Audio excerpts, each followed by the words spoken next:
హైదరాబాద్లో తన కుటుంబ సభ్యులవి అక్రమ కట్టడాలని నిరూపిస్తే తానే దగ్గరుండి కూల్చేయిస్తానని సీఎం రేవంత్ రెడ్డి అన్నారు. బుధవారం సచివాలయంలో ఆయన మీడియాతో చిట్చాట్ నిర్వహించారు. ఈ సందర్భంగా ఆయన పలు ఆసక్తికర వ్యాఖ్యలు చేశారు. ఎఫ్టీఎల్ బఫర్ జోన్ చెరువుల్లో ఎవరు నిర్మాణాలు చేసినా కూల్చేస్తామని స్పష్టం చేశారు.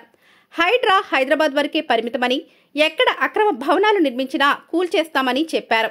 సిడబ్ల్యూసీ సభ్యుడు పల్లంరాజు నిర్మాణాన్నే హైడ్రా మొదట కూల్చేసిందని, జన్వాడ ఫామ్ హౌస్ లీజుకు తీసుకున్నట్లు అఫిడవిట్లో కేటీఆర్ ఎందుకు ప్రస్తావించలేదని ప్రశ్నించారు.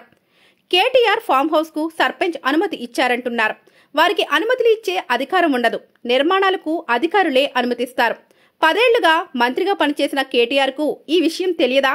నా కుటుంబ సభ్యులు కబ్జా చేశారని కేటీఆర్ నిరూపిస్తే దగ్గరుండి కూల్చేయిస్తా అని సీఎం స్పష్టం చేశారు. హైడ్రా ఇప్పటి వరకు హైదరాబాద్ కు మాత్రమే పరిమితమని, ఎఫ్టీఎల్ బఫర్ జోన్ చెరువులు నాలాల ఆక్రమణల తొలగింపునికే తొలి ప్రాధాన్యమని సీఎం రేవంత్ అన్నారు. హైడ్రా తన పని తాను చేసుకుపోతుంది. ఎవరిని వదిలిపెట్టేది లేదు. ఓఆర్ఆర్ అవతల ఉన్న గ్రామ పంచాయతీలు హైడ్రా పరిధిలో ఉన్నాయి. ఫామ్ హౌస్లు కట్టుకున్న చాలా మంది సెలబ్రిటీలు, రాజకీయ నాయకులు డ్రైనేజ్ ను ఉస్మాన్ సాగర్, హిమాయత్ సాగర్ లోకి వదులుతున్నారు. ఆ నీళ్లు హైదరాబాద్ ప్రజలు తాగాలా? అందుకే కూల్చివేతలు. హైడ్రాకు పోలీస్ స్టేషన్ స్టేటస్ ఇస్తాం. ఎవరిని వదిలిపెట్టేది లేదు.